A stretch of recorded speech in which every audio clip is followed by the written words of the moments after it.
ইতালির নতুন অভিবাসন নীতি ও আশ্রয় প্রক্রিয়া নিয়ে সামাজিক যোগাযোগ মাধ্যমে ছড়িয়ে পড়েছে বিভ্রান্তিকর সব তথ্য।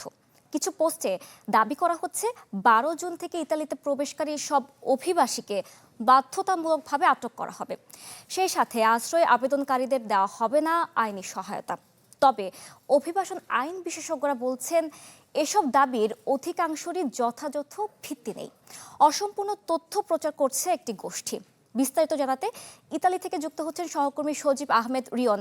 রিয়ন, সামাজিক যোগাযোগ মাধ্যমে বিভিন্ন ধরনের বিভ্রান্তিকর তথ্য ছড়িয়ে পড়ছে।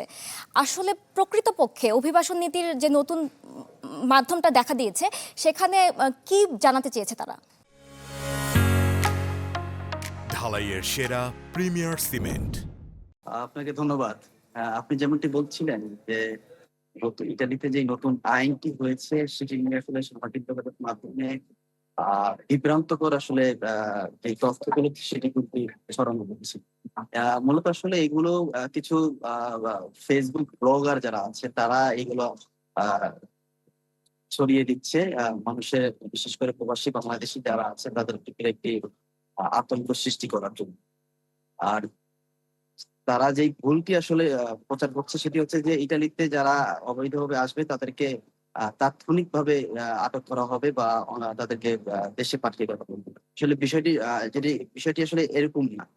সত্য ঘটনা হচ্ছে যে ইতালিতে যারা প্রবেশ করবে তাদেরকে আসলে আহ তারা মূলত ইতালিতে আসার পরেই তাদের আইনি প্রক্রিয়াগুলো আসলে বাছাই করা হবে এবং তাদের যাচাই বাছাই করার পরে কিন্তু মূলত তাদেরকে এই আহ, ইউরোপিয়ান যে আইনটি আছে এই আইনের মাধ্যমেই তাদেরকে যাচাই বাছাই করে কিন্তু বাংলাদেশে হোক এবং যে দেশে ডাবলিং তাদের ছিল সেই দেশে তাদের কিন্তু পাঠিয়ে দেওয়া হবে।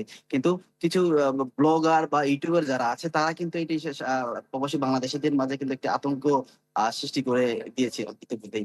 এবং যারা মানবিক সংগঠন যেগুলো আছে তারা কিন্তু এই বিষয়টি নিয়ে সতর্ক ভাবে সকলকে আহ সতর্ক থাকার জন্য তাদেরকে সকলকে জানিয়েছে যাতে কেউ যাতে এই ধরনের বিভ্রান্তকর তথ্য যাতে আসলে কেউ না ছড়ায় এবং এই ধরনের তথ্যগুলো কেউ যাতে আসলে বিশ্বাস না করে।